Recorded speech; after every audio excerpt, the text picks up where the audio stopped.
You've probably been told that dreams come true when you work harder, wait longer, or prove you deserve them. But what if that's the very reason they never arrive? Neville Goddard turned that idea upside down. He said the struggle isn't proof of progress, it's proof of separation. Think about it. The moment you say, "I'm still waiting," you've declared yourself outside of the thing you want. And as long as you stand outside of it, reality mirrors that distance back to you. The harder you chase, the farther it runs. Neville taught a radical truth. You don't get what you want, you get what you are. The real work is not about earning, forcing, or begging. It's about assuming the end and living from it now. Feeling is the secret, and peace is the evidence. Because when you finally dwell in the state of fulfillment, something magical happens. The desire stops feeling like desire. It starts feeling like memory. You've crossed the bridge. The struggle ends not when you get there, but when you realize you already are. He always thought that struggle meant progress, that the harder he worked, the closer he'd get to his dreams. But Neville Goddard's teachings quietly whisper a different truth. The very act of chasing keeps what you want running away. The moment you declare, "It's not here yet," you've already stepped into the state of lack. And in the law of assumption, what you are being is what reality mirrors back. Think about it. The runner never catches the horizon because he's always moving toward what he believes is distant. Most people do the same with their desires. They say affirmations, visualize outcomes, and still feel the emptiness of waiting. That's not conscious creation. That's resistance disguised as effort. The inner world must first own what the outer world seems to lack. Neville would say, "Stop fighting for dreams. Dwell in the state." But the mind, conditioned by years of striving, finds that terrifying. It wants proof, it wants results. Yet manifestation truth operates differently. You don't attract what you chase, you attract what you embody. Living in the end isn't passive. It's a calm certainty that you already are the person who has it. Imagine someone planting a seed and then digging it up every morning to check if it's growing. That's how most people treat their desires. They say they trust, but their constant checking proves they don't. True faith in action means letting the seed rest. Feeling is the secret here, not the feeling of wanting, but of having. Every "I don't have it yet" thought is like watering weeds instead of flowers. The power of assumption asks you to shift that energy, to nourish only the feeling of completion. That doesn't mean pretending, it means believing from within. You breathe differently, you think differently when you dwell in the end. In this state, even small actions carry new meaning. You move with quiet confidence, not desperate effort. The coffee tastes richer, the air feels lighter. You've stopped chasing outcomes and started living from fulfillment. That's when imagination creates reality, because you've aligned cause and effect into one harmonious flow. The irony: when you stop seeking signs, signs multiply. When you stop forcing results, synchronicities appear everywhere. That's the paradox of faith. When you no longer need the outer world to reassure you, it bends to reflect your certainty. You've entered spiritual awakening disguised as peace. Most people don't realize that their struggle is a mirror. Every bit of tension points to an inner belief that something's missing. But in conscious creation, nothing is missing. It's only unrecognized. The more you acknowledge that truth, the more effortlessly life rearranges itself around your assumption. Neville often said, "You are already that which you want to be." It's a statement that demands courage. It means taking your attention off appearances and resting in the unseen. When you do, struggle starts to lose its meaning. You're no longer trying to get there, you're remembering you've been there all along. The end of struggle isn't laziness, it's mastery. It's the quiet knowing that imagination holds the blueprint of every outcome. The one who stops chasing and starts assuming begins to taste a different rhythm of life, slower, deeper, fuller. And soon, that rhythm begins to reveal the next secret. The end of effort doesn't mean the end of movement. It means the end of struggle. Neville Goddard taught that assumption is not a mental game. It's a state of being. When you live as fulfilled, you're no longer trying to escape the illusion of lack. You begin to rest in what is, even if the world hasn't caught up yet. Think of it like this. Effort belongs to the world of doing. Assumption belongs to the world of being. One drains energy, the other creates it. The power of assumption doesn't ask you to force results. It asks you to remember that creation is finished. To live in the end is to act from certainty, not from hope. Imagine someone who's been waiting years for love. Every date feels like a test. Every silence feels like rejection. Then one day they stop searching and begin to feel loved within. Their energy changes. People notice. The outer world mirrors that new inner state, and love arrives naturally. That's not coincidence, that's law. Assumption dissolves effort because it eliminates doubt. Doubt is the weight you carry when you don't yet believe. But when you assume the wish fulfilled, you're declaring, it's already done. You stop measuring progress and start living it. That subtle shift, from trying to trusting, changes everything. Neville's teachings invite a radical kind of surrender, not to fate, but to truth. The law of assumption reveals that what you imagine with conviction must take form. So instead of fighting for dreams, you embody the feeling of already having them. The fight loses its meaning because there's nothing left to win. Living as fulfilled feels like exhaling after years of holding your breath. Suddenly, peace replaces pressure. You don't need to fix or chase anything, you simply are. The 3D world may still show the old reflection for a while, but your inner world knows better. The cause has shifted.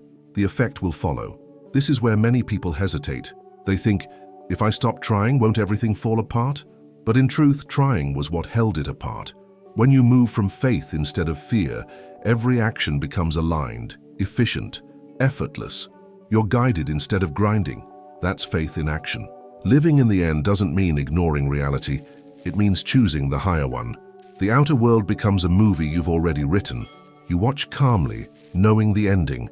That calmness, that inner knowing, is the quiet power that shapes everything you experience. Eventually, you realize that the struggle was never with circumstances. It was with identity. The one who fought believed they were incomplete. The one who assumes knows they're whole. In that wholeness, effort transforms into flow, and resistance melts into rhythm.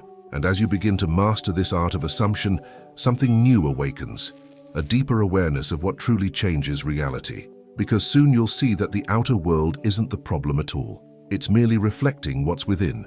The greatest trap in conscious creation is believing the 3D world has power over you. It's seductive.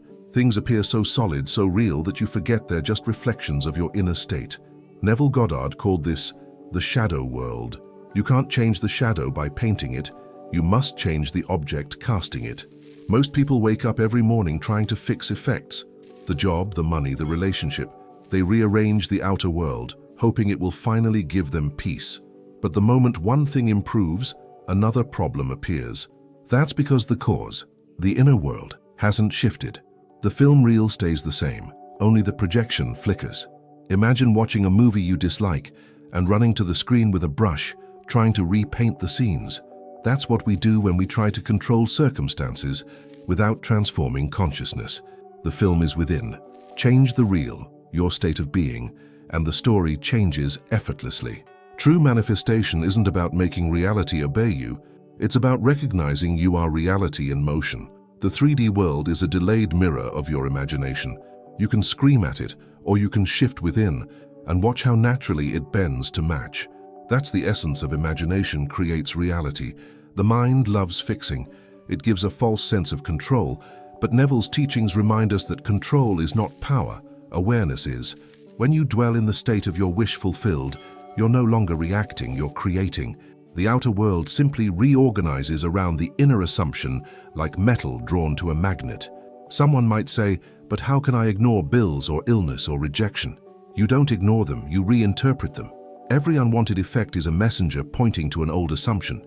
Instead of fighting the messenger, you update the message, shift the state, and the symptoms of lack dissolve on their own. The 3D world is like the echo of a word you already spoke. Trying to silence the echo is useless. You must change the original tone, the vibration of consciousness behind it. Once you assume a new inner frequency, peace, wealth, love, the outer echo harmonizes accordingly. This is why Neville emphasized persistence, not in forcing outcomes, but in remaining loyal to the unseen cause. When the world tempts you to fix effects, remember, that's the test. The invitation is to stay centered in the invisible truth, even when appearances beg for attention. And here's the beauty. When the inner shift truly happens, action becomes inspired rather than forced. You're moved by intuition, not anxiety. The same actions you once took in fear now carry the vibration of fulfillment, and so they produce entirely different results. Eventually, You begin to see the 3D world for what it really is, a faithful servant, not a master. Once that realization sinks in, you stop wrestling with effects and start mastering causes.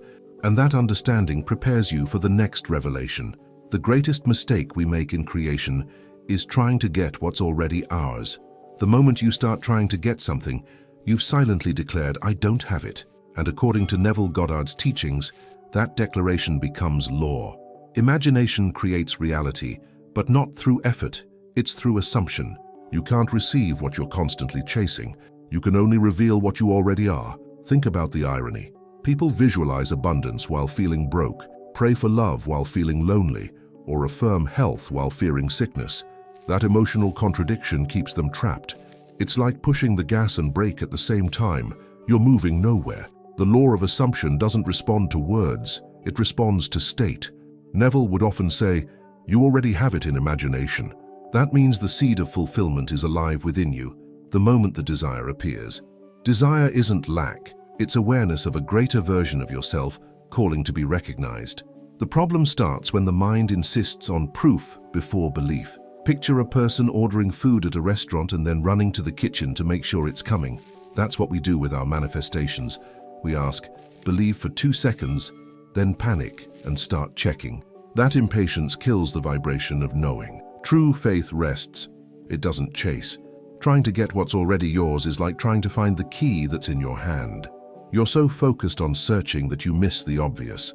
Conscious creation requires stillness, not struggle. You stop running around the maze and realize the door was never locked. Neville's concept of living in the end breaks this loop entirely. When you assume the wish fulfilled, you're no longer a seeker, you're a finder. The identity shifts first. You start to think, feel, and act as one who already possesses the thing desired, and soon the outer world has no choice but to agree.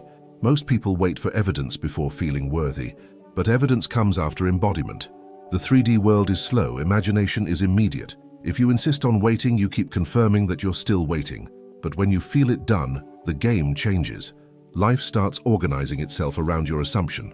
Imagine a mirror. You smile and it smiles back. You wouldn't wait for the mirror to grin first. Yet that's exactly how people treat reality. They wait for the reflection to change before shifting expression. But in the law of assumption, you lead, the mirror follows. This is why feeling is the secret. It's not enough to say the right words, you must feel the truth of them. The feeling of already being there is the bridge between the invisible and the visible. Without that inner conviction, every affirmation remains just noise in the wind. When you stop trying to get and start being, the loop ends. Waiting dissolves, wanting disappears, and you rest in quiet knowing. From that stillness, imagination moves mountains. And in that calm certainty, a new way of living begins to unfold, the way of assuming the end. The way out of struggle isn't found through more effort, it's through inner assumption. Neville Goddard taught that you must feel the end before you see it. To assume the end is to occupy the state of the fulfilled version of yourself right now, not later. You don't wait for evidence, you breathe as if it's already real. Close your eyes for a moment and imagine it's done, really done. The problem solved, the desire fulfilled, the weight lifted. Notice how your shoulders drop, how your breath deepens. That feeling, that quiet exhale, is the frequency of completion. The law of assumption responds instantly to that inner tone. This is what Neville meant when he said, live in the end. You don't visit it during meditation and return to lack. You dwell there. You move through your day as one who already received the blessing. When doubt whispers, you answer, it's finished. That's faith in action, steady, unshakable, effortless. Many people ask, but how can I feel it's done when it's not visible yet? The truth is, visibility is the final stage of creation. Feeling is the first. You don't wait for the mirror to smile, you smile first. Imagination precedes reality. The outer world is just the echo of the inner word spoken with conviction. To assume the end is to rest in divine confidence. It's not arrogance, it's awareness. You're not claiming something foreign. You're recognizing what's already true in the unseen. The universe isn't withholding anything from you. It's simply waiting for you to accept what's been yours all along. Think of it like tuning a radio. The station you want is already broadcasting. You just need to match the frequency. When you align emotionally with fulfillment, life delivers experiences that match. This is not magic. It's the spiritual physics of consciousness. What you feel consistently, you eventually live. Relief is the language of completion. When you finally assume the end, a sense of peace replaces the pressure. Gratitude starts to flow effortlessly, not as a practice, but as a natural expression. You know it's done, not intellectually, but viscerally. You've entered the state where miracles look ordinary. Neville often said that assumption hardens into fact. That means the unseen becomes seen when feeling becomes stable. You don't have to convince the world. It's your inner conviction that does the heavy lifting. The outer simply mirrors the depth of your inner certainty. From that space, even inspired action feels different. You're no longer chasing outcomes, you're expressing identity. Every step is guided, light, purposeful. You speak differently, move differently, radiate differently. You've stopped trying to manifest and started being the manifestation. And once you learn to dwell in that state of completion, something remarkable happens. Struggle can't survive there. It dissolves like mist in sunlight. Because now you're resting in the knowing it's done. And from that peace, a new depth of fulfillment begins to emerge. The struggle ends the moment you feel fulfilled, not because the outer world has changed, but because you no longer feel separate from what you desire. Neville Goddard often said that separation is the only sin. When you close that gap through feeling, you step into unity with your wish. The need to fight disappears, replaced by quiet peace. Most people think peace comes after manifestation, but in truth, peace is the manifestation. When gratitude arises naturally, it's not just emotion, it's evidence that your consciousness has shifted. You've crossed the invisible bridge from wanting to having, from hoping to knowing. Imagine the relief of realizing there's nothing left to chase. That sigh you take after long anticipation, that's the vibration of fulfillment. It's what Neville called resting in the end. It's the spiritual exhale that follows years of holding your breath in lack. Gratitude isn't a trick to get more. It's a symptom of alignment. When you feel thankful, you're acknowledging the reality of completion within you. You're saying to the universe, I see it, I feel it, I know it. And the universe echoes back, so be it. In the law of assumption, gratitude is evidence of faith, not an afterthought. It signals that you trust the unseen more than appearances. You're no longer negotiating with reality. You're participating in creation as its conscious center. That's true spiritual awakening, the kind that doesn't shout but radiates quietly. Think of peace as the bridge itself. You can't walk from lack to fulfillment, carrying anxiety and doubt. Those emotions belong to the other shore. Once you step into peace, you've already arrived. The outer world simply plays catch-up, adjusting to match your calm conviction. People often ask, how do I know I've crossed the bridge? The answer is simple. You stop checking. You stop asking when or how. You feel complete within yourself. When others still see a gap, you see a finished picture. That's the mark of one who lives from the end. In this state, small moments become sacred. You notice beauty in details. A warm cup of coffee, a quiet morning, the rhythm of breath. Gratitude no longer depends on outcomes. It's your new baseline. Life begins to mirror that inner harmony in ways you couldn't have planned. Neville's teachings always pointed to this subtle truth. The end of striving is not the end of growth, but the beginning of divine flow. When peace becomes your dwelling place, everything unfolds naturally. You no longer manifest from lack, you allow from love. And as this peace deepens, you realize that what you once called manifestation is just the natural reflection of who you've become. The bridge has been crossed. The separation has dissolved. And now, when life whispers its next desire, you'll know exactly what to do, rest in its fulfillment from the start. One of Neville Goddard's most misunderstood teachings is persistence.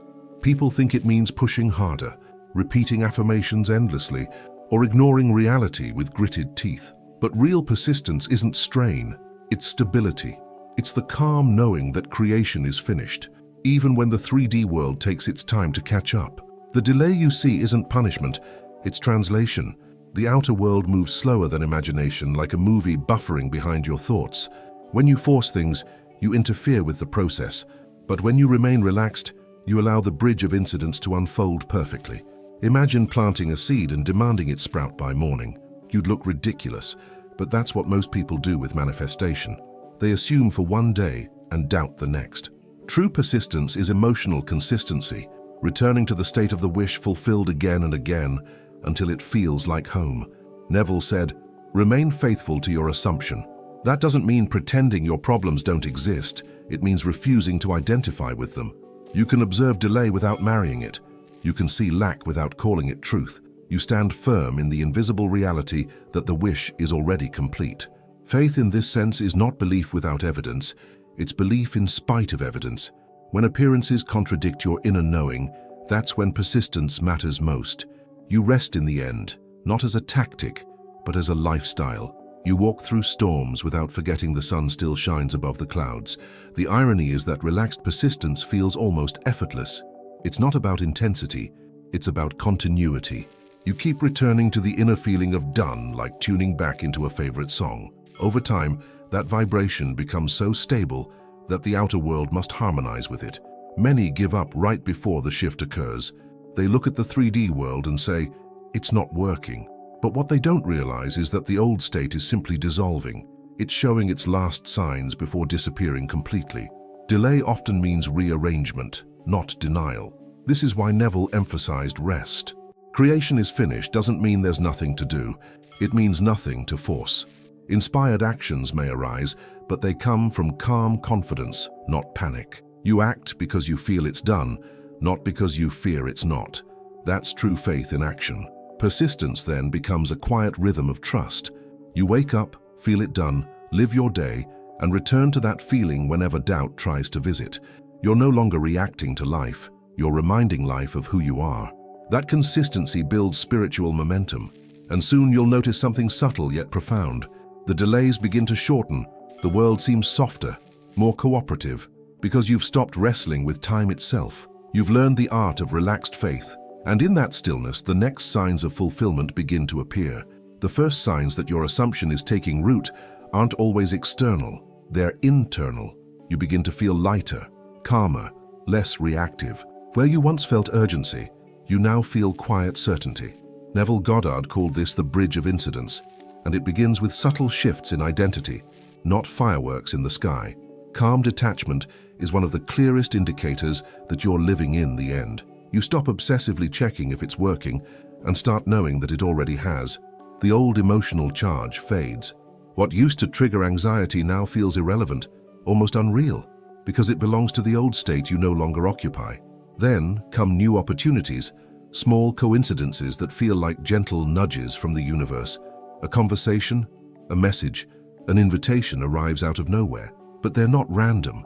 They're the natural outflow of your new inner state. Life is simply reorganizing to match your assumption. One of the most powerful signs is catching yourself responding differently. You notice that you don't react with fear or doubt the way you used to. You pause, breathe, and choose peace. That's the new self in action, proof that you've shifted states without even trying. Neville often reminded his students, "You will know the state by its feeling." The feeling of calm detachment isn't apathy, it's confidence. You no longer feel the need to prove or defend your faith. You've outgrown the old vibration, and the world responds in kind. Imagine you're an actor who's played the same anxious role for years. One day you step off the stage and realize the script no longer fits. You can still remember the lines, but they don't feel like yours anymore. That's what spiritual awakening feels like, freedom from the performance of lack. As this detachment deepens, synchronicities start multiplying. People show up, doors open, timing aligns. But the most beautiful part is that you're not surprised.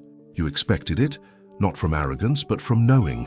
This is what faith in action looks like, graceful acceptance of divine timing. You may also notice that your imagination becomes more vivid, your intuition sharper. You begin to sense what's coming long before it arrives. The boundary between inner and outer blurs. You realize that imagination creates reality in real time, not as future fantasy, but as present truth. And then something profound happens. You stop asking when. Time feels irrelevant because fulfillment feels present. Gratitude becomes your default state, and peace replaces impatience. You no longer wait for evidence. You embody it. The wish fulfilled feels normal now, like breathing. These are the first whispers of transformation, the gentle signs that you've crossed the invisible threshold. But there's one final stage to this evolution. The moment when assumption becomes effortless, when you no longer check if it's working because you've become one with it completely.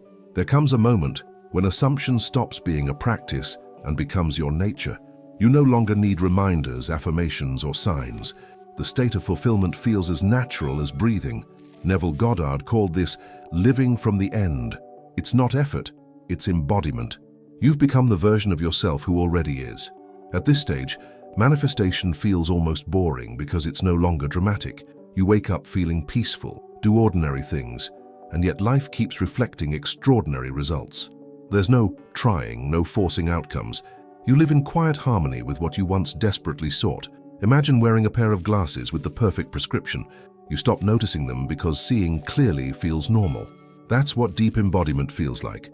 You're not performing the state, you are the state. Reality adjusts itself without needing your constant attention. When you're fully living the wish fulfilled, you don't wonder if it's working. You simply are. Doubt can still knock on the door, but it no longer finds anyone home. The new self doesn't fight old thoughts. It outgrows them. You've shifted from mental repetition to effortless knowing. This is the hidden beauty of conscious creation. It begins with discipline but ends in grace. What started as practice transforms into identity. You no longer imagine to manifest.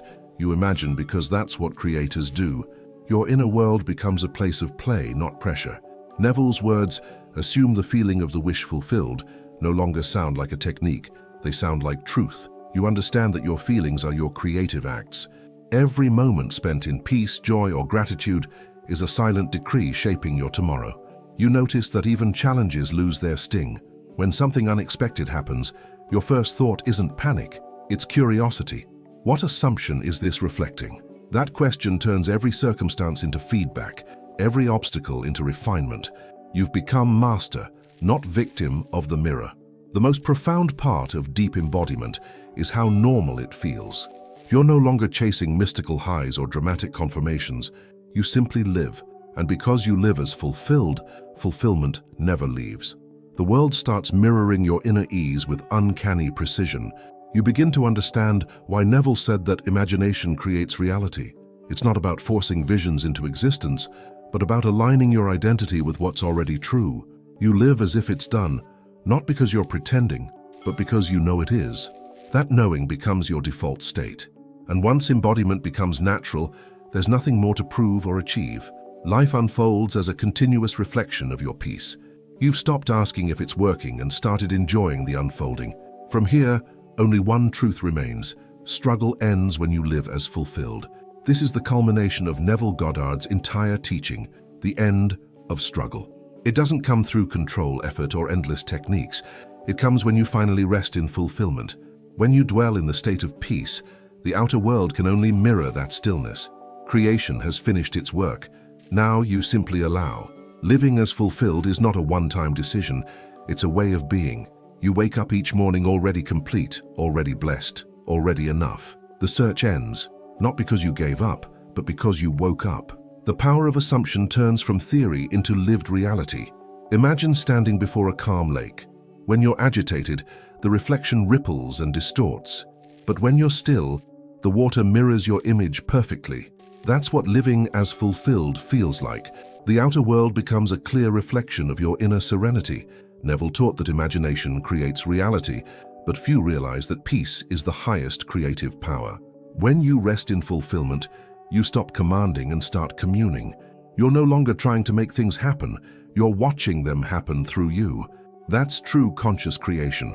The law of assumption doesn't reward effort, it responds to identity. When you assume, "I am fulfilled," the universe rearranges itself to honor that truth. It's not magic, it's order.